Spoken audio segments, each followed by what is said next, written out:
Here we have my newest model kit. This is, of course, Boba Fett's Slave 1. This is a AMT model kit. It came in a huge box that was about twice as big as the actual model. And it was a lot of fun to build. Most of the fun in building this was actually distressing the hull, adding battle damage to certain areas, and just giving it an overall dirty and worn, beat up look. I particularly dirtied up the engine area here with a wash of flat black. Dirtied up this area too, and the interior engine here, that part was dirtied along with the wings.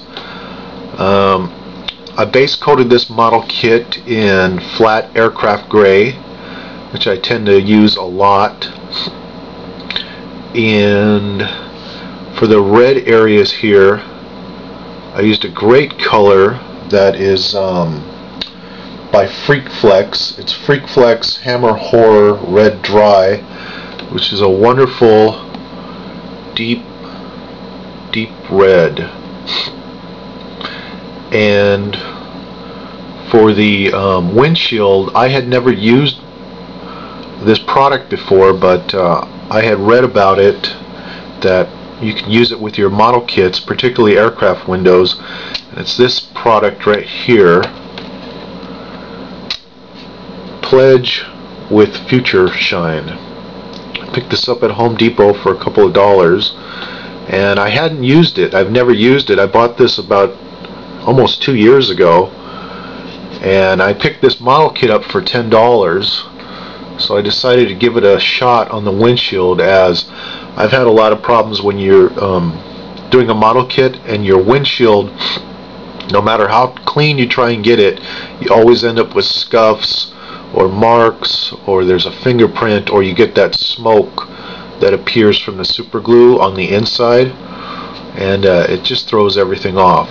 So what I did was I filled up a jar of Pledge with Future Shine, and I took my windshield here and let it sit in the solution for about a minute.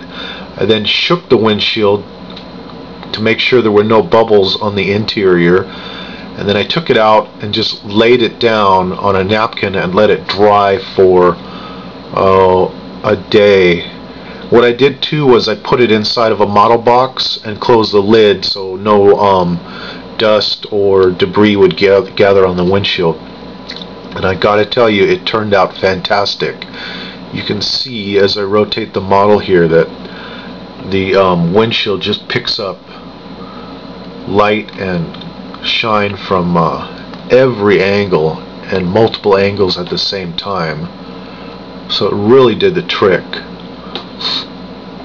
And in the movie, as with this model kit, the wings here can turn, and that's for landing mode, which would be like this. Of course, this is how the ship would land. This is the area where Han Solo was taken up the ramp with Boba Fett, and then it would take off in this position from the ground and fly. Dirtied it up pretty good here too. This was a tough one just because for the painting scheme there's a lot of different pictures of this ship. There's the first 3 movies. There's the original movies where the ship makes an appearance, and it's slightly different paint tones in all of them. But I found this paint scheme on a website. I believe it was Starship Modeler, and I liked it, and to the best of my knowledge this is how it appeared in the original movies back in the 80s. So I went in and painted the green here and dirtied it up with a wash, the lines, just to make the the details of the ship stand out a little more. The base was pretty simple. That went together pretty quick. I just gave that a spray cone of flat gloss black, and it was a really nice ship.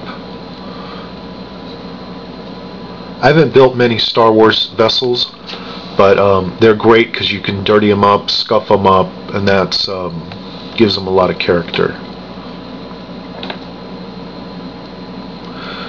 So I thank you for watching my video review of my latest model kit, Boba Fett's Slave 1, brought to us today by AMT Models.